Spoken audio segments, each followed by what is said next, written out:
अगं, काय बोलतेस तू? जिभेला हाड आहे की नाही? उचलली जीभ आणि लावली टाळ्याला. आता या वयात आम्हाला हेच बघायचं बाकी उरलं होतं. जनाची तर सोडलीच आहे, मनाची तर ठेवायची. लग्नाला 12 वर्ष झाली तुझ्या. पदरात 11 वर्षाचा मुलगा आहे आणि आता तू नवऱ्यासोबत घटस्फोट घेऊन दुसऱ्याशी लग्न करायला तयार होतेस. कुठे फेडशील हे पाप? समाजामध्ये आम्हाला तोंड दाखवायला जागा ठेवणार नाही मुलगी. दीपाचे आई बाबा, मामा, काका तिला ताड बोलत होते व आतल्या खोलीत दीपा फक्त रडत बसली होती. आकाश तिला बिलगून बसला होता. समोरच्या खोलीतून पुन्हा आवाज येऊ लागले. एका मुलीने तर शेण खाल्ले आहे. आता या वयात हिला ही दुर्बुद्धी सुचून राहिली. यासाठीच आम्ही तुला लहानाचं मोठं केलं काय? आई बाबा अत्यंत रागाने बोलत होते. अगं, जरा आकाशात तरी विचार कर. इतके दिवस त्याचे बाबा दुसरे होते.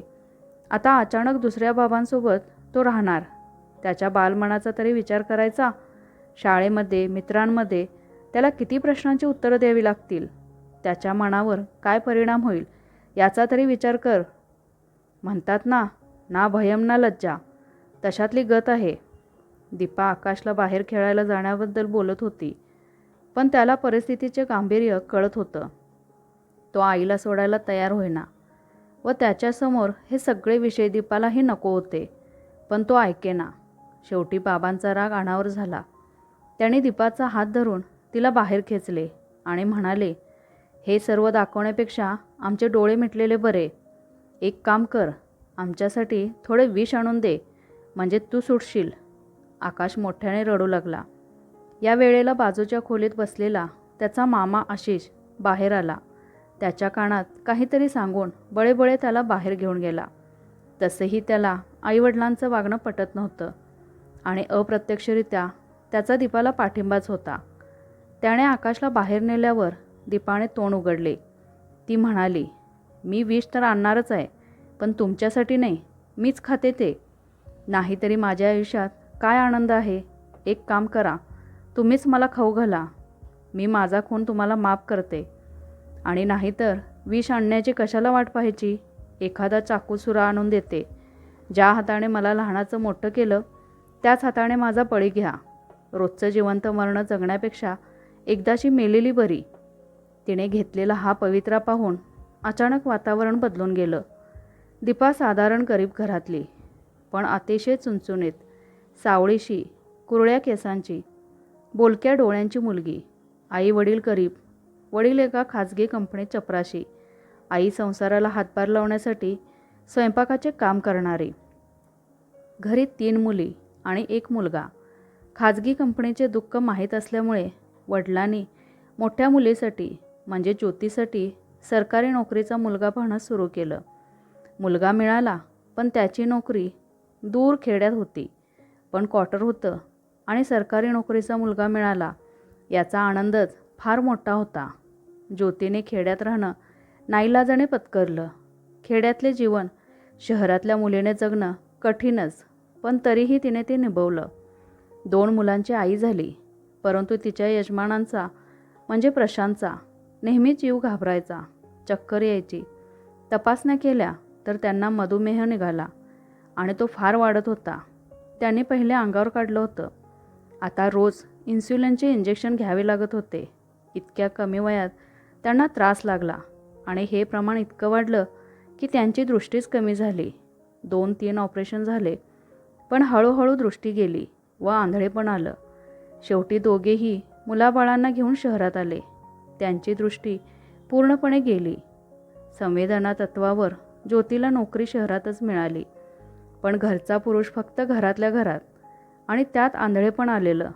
त्यामुळे सारखी चिडचिड, वातावरण नेहमी तंग आणि अशातच नैराश्यानेच त्यांचा जीव गेला. घरावर फार मोठी कुऱ्हाड पडली. कमीत कमी सरकारी नोकरी मिळाली असल्यामुळे बरं चाललं होतं. दीपा घरामध्ये त्यातल्या त्यात दिसायला चांगली, त्यामुळे सख्ख्या आत्यानेच मागणी घातली. घरचे चांगले होते. शेतीवाडी, दूध दुभत्याचा धंदा, वरपांगी तर सगळं छानच होतं. सगळ्यांनी म्हटलं, दीपाने भाग्य काढलं. वर्षभरात आकाशचा जन्म झाला आणि हळूहळू बुरखा गळायला लागला. दीपाचा नवरा संदीप एक नंबरचा दारोडा आणि कामचुकार होता. हळूहळू भांडणं व्हायला लागली. दीपा चुणचुणीत होती. कॉलेजचे 1 वर्ष शिकली होती, पण आईवडिलांनी लग्नाची घाई केली. शिकत असताना दीपा नोकरी पण करत होती. तिला संदीपच दारू पिऊन घरी पडून राहणं पसंत नव्हतं. ती त्याला वेळोवेळी समजावून सांगायची. साम दाम दंड भेद सगळे उपाय करून झाले, परंतु काही फरक पडेना. भांडणं वाढून मारण्यापर्यंत वेळ गेली. आता पाणी डोक्यावरून गेलं होतं. दीपाने एक दिवस निर्धार केला आणि बॅग भरून आकाशला घेऊन माहेरी वापस आली. घरच्यांनी जोडण्याचा प्रयत्न केला. त्यावेळेला संदीप हो म्हणाला, म्हणून सासू सासरे वापस घेऊन गेले. परंतु व्यसनाधीन माणसाला सुधारणे कठीण असते. शिवाय घरची परिस्थिती चांगली असल्यामुळे अंगात बादशाही घुसलेली. दीपा बाणेदार होती. ती सरळ मुलाला घेऊन पुन्हा वापस आली आणि पुन्हा नोकरी करू लागली. तिने संदीपलाही इकडेच यायला सांगितले, पण घरचं आयतच मिळत असलेलं सोडून 10-12 हजाराची नोकरी करणे त्याला मंजूर नव्हते. दीपाने न हारता आकाशला मोठं करायचं ठरवलं. तशातच दीपाचा भाऊ आशिष याचं एका जातीबाहेरच्या मुलीवर प्रेम जडलं. मुलगी एकुलती एक होती. वडिलांचं डेली नीड्सचं दुकान होतं. आशिष त्याचा मालक झाला असता. वडिलांनी आकाश पाताळ एक केलं. आपल्या खालच्या जातीतल्या मुलीशी लग्न करायचं नाही असा आग्रह धरला. स्वाभाविकच दोन्ही घरातले लोक तयार नसल्यामुळे आशिषला मन मारावे लागले. तो आता एका दुकानात काम करतो. सांगून आलेल्या एका मुलीशी त्याचं लग्नही झालं. मुलगी चांगली होती. संसार चालू झाला. पण आईवडिलांबद्दलचा राग त्याच्या मनात अजूनही खदखदत होता. त्याने काही दिवसातच 2 खोल्या मागितल्या व वेगळा संसार थाटला. 2 खोल्यांमध्ये आईबाबा दीपा राहायचे. वरच्या मजल्यावर आणखी 2 खोल्या होत्या. त्या भाड्याने दिल्या. आईबाबांना खर्चासाठी त्याचा आसरा होता. 4थी मुलगी आरती. तिचेही प्रेम प्रकरण होते. मुलगा खालच्या जातीतला होता. घरचे लोक परवानगी देणार नाहीत म्हणून त्यांनी पळून जाऊन लग्न केलं. मुलाचा बिअर बारचा धंदा होता, त्यामुळे पैशाची कमीच नव्हती. मुलगी खूप थाटामाटात सुखात राहत होती. आईवडिलांनी मात्र तिचं नावच टाकलं. 4 वर्ष तिच्या घरी पाऊल नाही टाकलं.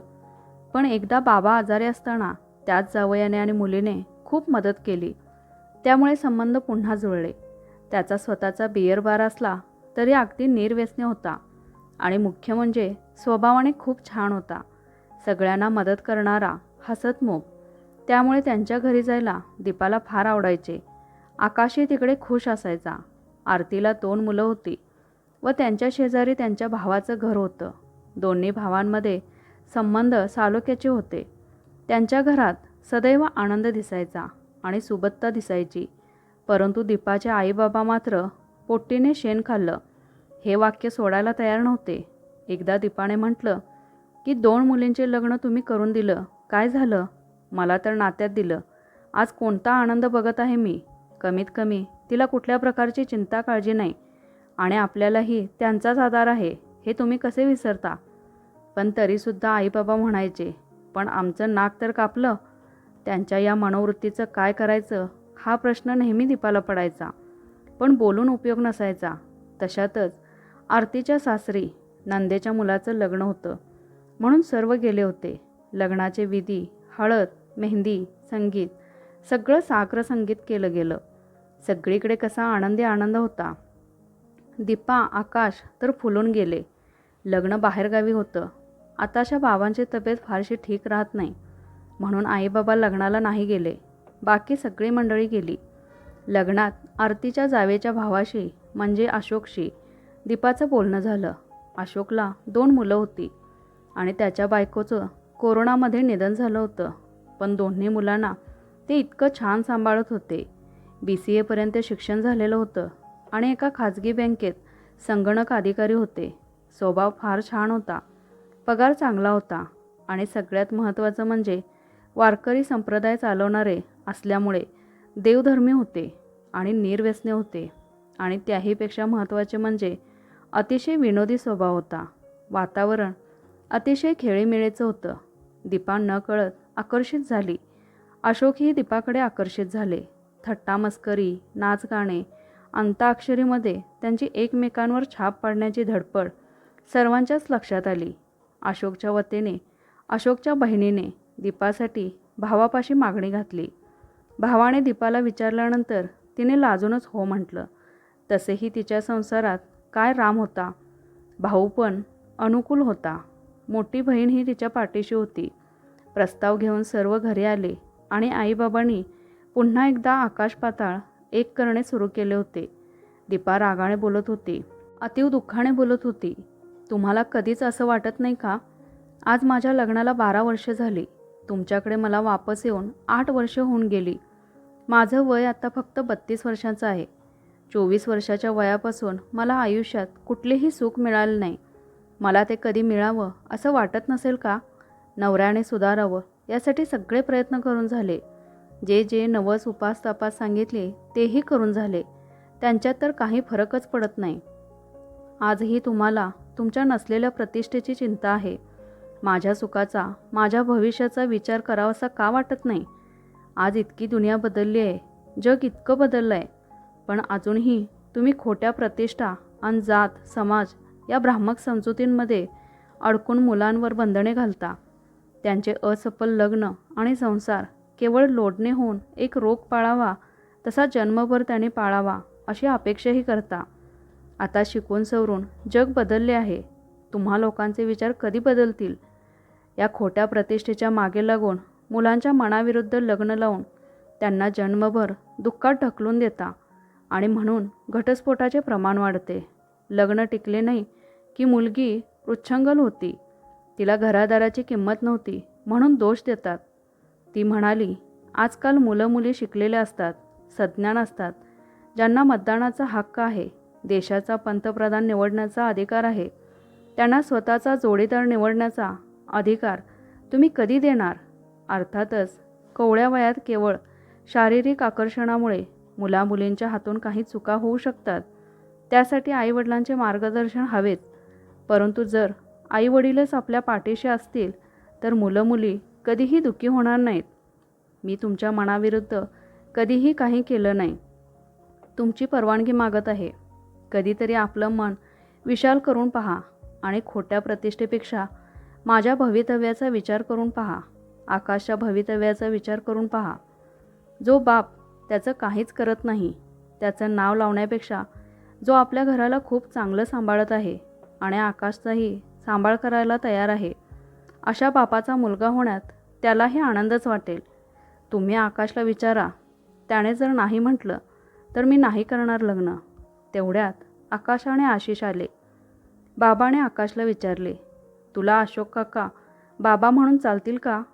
आकाश आनंदाने उडी मारून म्हणाला, हो नक्की चालतील. ते खूप छान आहेत. त्यांची माझी खूप छान गट्टी जमली आहे. मला ते काका आणि त्यांचं घर खूप आवडलं. आईबाबांना त्यांचं उत्तर मिळालं. एवढ्या छोट्या मुलाने इतक्या पटकन परिस्थिती सांभाळली आणि आपण अजूनही विचारच करत आहोत. शेवटी त्याने दीपाला नवऱ्याशी घटस्फोट घेऊन अशोकशी लग्न करण्याची परवानगी दिली. दीपा आईला बिलगली आणि म्हणाली, थोडासा समजूतदारपणा दाखवला आणि मुलांच्या पाठीशी उभे राहिले तर कदाचित असे बरेच संसार सांभाळले जातील. आशिष पेढे घेऊन आला आणि त्याने सगळ्यांचे तोंड गोड केले. तर मित्रमैत्रिणींनो, आजची कथा कशी वाटली ते कमेंटमध्ये नक्की सांगा. कथा आवडल्यास लाईक शेअर करा. चॅनेलवर नवीन असाल तर चॅनेलला सबस्क्राईब करा. धन्यवाद.